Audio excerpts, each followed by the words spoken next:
Hello, പാലാരിവട്ടത്തുള്ള Aadhaar സെൻറ്ററിൽ പോയതാ പിള്ളേരെയും കൊണ്ട്. ഇവിടെ മെട്രോയുടെ പണി നടക്കുന്നതുകൊണ്ട് വണ്ടി അപ്പുറത്താണ് വെച്ചത്.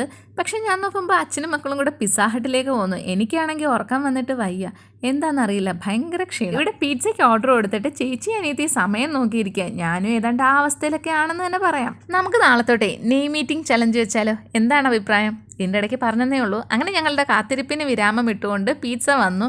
നമ്മുടെ കൂട്ടത്തിൽ ഏറ്റവും ചെറുത് പാറുവാണല്ലോ, അതുകൊണ്ട് ആദ്യത്തെ പീസ് പാറുന്ന് തന്നെ കൊടുക്കാമെന്ന് വെച്ച്. പക്ഷേ സാധനം ചൂടായതുകൊണ്ട് പാറു പതുക്കെയാണ് കഴിച്ചത്. പക്ഷേ എനിക്കതിനുള്ള ക്ഷമയൊന്നും ഇല്ലായിരുന്നു. ഞാൻ അന്നേരം തന്നെ എടുത്ത് കഴിച്ചു. നല്ല ടേസ്റ്റ് ഉണ്ടായിരുന്നു. ഇതൊക്കെ ചൂടോടെ തന്നെ കഴിക്കണം, തണുത്താൽ പിന്നെ ഒരു കാശിനും കൊള്ളത്തില്ല. എന്തായാലും സംഗതി അടിപൊളിയായിരുന്നു. ഷെസ്വാൻ ആയതുകൊണ്ട് അത്യാവശ്യം എരിവും ഉണ്ടായിരുന്നു. ഇതൊന്നും കൂടാതെ മിയ അവിടെ ഇരുന്ന കൃഷ്ണ ചില്ലിയും പിന്നെ ഉറുഗാനോ കുരുമുളകും ഒക്കെ എടുത്ത് ഇതിനകത്തിട്ടാണ് കഴിച്ചത്. അവൾക്ക് ഇതിനോടൊക്കെ ഭയങ്കര ഇഷ്ടം. ഇനി വൈകിട്ട് വീട്ടിൽ പോയൊന്നും ഉണ്ടാക്കണ്ടല്ലോ, വെറുതെ ഇരിക്കാം. അപ്പോൾ വീഡിയോ ഇഷ്ടപ്പെട്ടാൽ ചാനലൊന്ന് സബ്സ്ക്രൈബ് ചെയ്യുക, ലൈക്ക് ചെയ്യുക. ബൈ.